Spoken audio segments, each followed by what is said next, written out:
Hey everyone, I'm Mark, an engineer at Tinyfish. Today we're really excited to introduce AgentQL, an AI-powered smart locator that aims to replace XPath and DOM selectors. Here's a quick demonstration using our APIs to extract information from a web page. Suppose I want to gather product details from this page.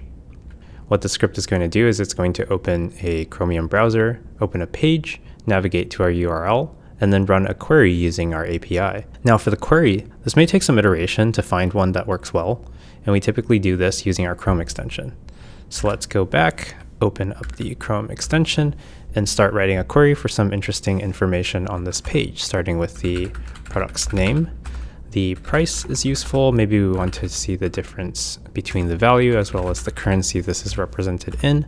Now, there's a lot of other information here that's on this page, but I want to demonstrate the ability for our API to query for lists of information as well.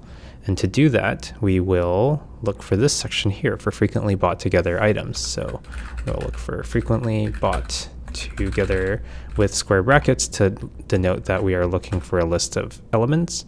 And for each element that we're able to find, maybe we're interested in the product name as well as the price. So let's go ahead and run this query from the extension and see the results that we get back.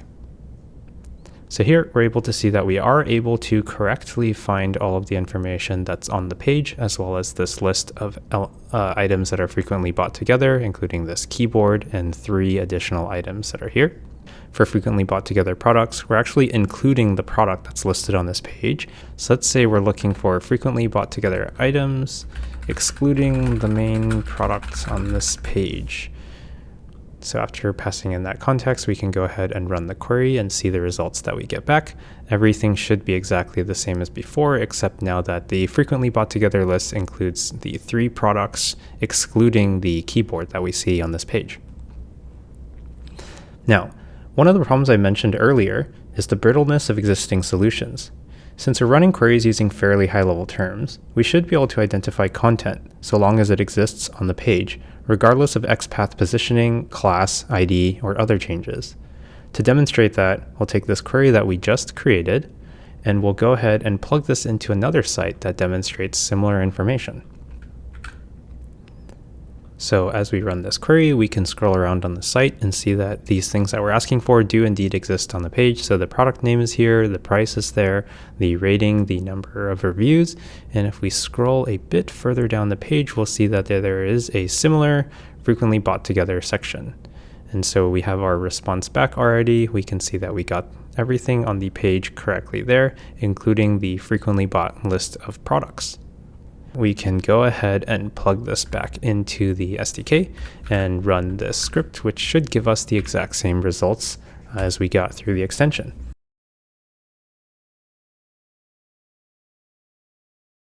So we can see that we got back, it should be the exact same information as we got as we ran this through the extension. Now, in addition to the ability to query for data on the page, we also have a second API, Query Element, which allows you to query for HTML elements on a page for interaction. By combining element queries along with data queries, we're able to simplify the development of more complex data extraction flows or build other types of automation. We're excited to see what you all build. Give us a try by following some of the links below. If you have some feedback, suggestions, or questions, we're excited to hear from you. And that's it for this demonstration.